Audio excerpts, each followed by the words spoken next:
suis intervenu en tant que directeur scientifique de la plateforme de données de santé de l'État, qui a pour mission principale de faciliter l'accès à la donnée de santé pour la recherche d'intérêt public. La recherche d'intérêt public sur la santé a absolument besoin de se nourrir de données de santé, donc il faut faciliter cet accès, construire des bases de données qui soient de qualité pour avoir un maximum d'impact sur la santé publique.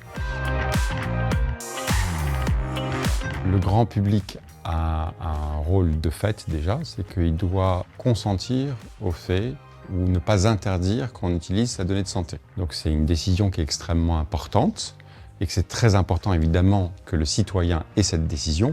Maintenant, pour pouvoir prendre cette décision de consentir ou de ne pas consentir, il faut que ce soit une décision éclairée.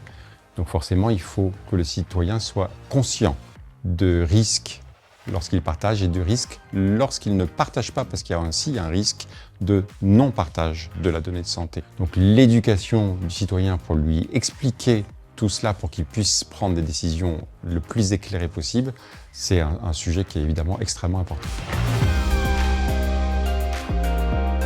On a besoin de données pour l'IA. Maintenant, évidemment, il faut faire très attention à faire un partage de données pour pouvoir développer des algorithmes d'IA, mais dans le cadre de la régulation et dans le cadre du respect de la vie privée de chaque personne. Donc il y a un petit peu cet enjeu, cette balance entre une innovation en laissant accès aux données de santé et en même temps faire très attention de protéger, comme on dit en anglais, le privacy, la vie privée du citoyen.